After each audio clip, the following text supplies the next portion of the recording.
Good morning friends. আজকে আমরা চলে এসেছি আমাদের বাংলার পাশেই ঝাড়খণ্ড সীমান্ত ভাটিন্ডা বলে একটা গ্রাম, যেটা হচ্ছে পাশে গ্রাম হচ্ছে এদিকে কাঁসাদিঘি আছে, আর কাছেই এদিকে চলে যাচ্ছে দমদমা। তো আমি একটা পদ্ম পুকুরের পাশে দাঁড়িয়ে আছি। আমার হাতে দেখতে পাচ্ছেন দুটো পদ্মর পাতা আছে। এই পদ্মের পাতা ব্যবহার আপনারা অনেকেই জানেন, তবু আমি দু একটা কথা না বললেই নয়। এই পদ্ম পাতা পদ্ম ফুলের যে বৈজ্ঞানিক নাম সেটা হচ্ছে নেলাম্বু নুসিফেরা।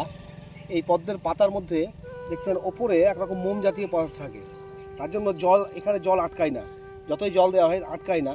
আর এই পাতাটা আগেকার দিনে খুবই প্রচলিত ছিল। বিভিন্ন রকম অনুষ্ঠান হতো, বিয়ে বাড়ি হোক বা অন্নপ্রাশন হোক, এই পাতা দিয়েই মানুষকে আপ্যায়ন করা হতো। কিন্তু বর্তমান যুগে এখন আমরা প্লাস্টিকের তৈরি পাতা ব্যবহার করছি। কিন্তু এই পাতা যদি ব্যবহার করা হয়, একদিক থেকে হচ্ছে স্বাস্থ্যসম্মত, এবং যারা পদ্ম চাষ করে সেই সব পদ্ম চাষিরাও কিছুটা হলেও তারা আয়ের মুখ দেখতে পায়। দুদিক থেকে ভালো, একদিক থেকে হচ্ছে স্বাস্থ্যসম্মত এবং দুই দিক থেকে হচ্ছে আমাদের যারা চাষি তারাও উপকৃত হয়। এই পাতার আরও কিছু গুণাগুণ আছে, সেটা হচ্ছে এই পাতার মধ্যে ফ্লাভোনয়েড বলে একটা পদার্থ আছে, যেই পদার্থটা আমাদের বিভিন্ন রকম ব্রণ বা প্রদাহ এই সমস্ত ক্ষেত্রে কাজে লাগে। হজম শক্তি বৃদ্ধিতেও কিন্তু এই পদ্মের পাতা ব্যবহার হয়।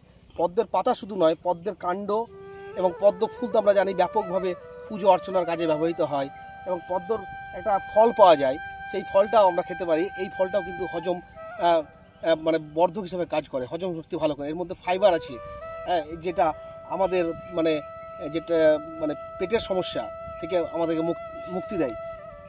এই পদ্মর পুকুরে এসে আমি একটা ছেলেকে আমি বললাম দুটো পাতা পেড়ে দিল, আমি নামতে পারলাম না, কিন্তু এই পাতাগুলো বিশাল সাইজের পাতা।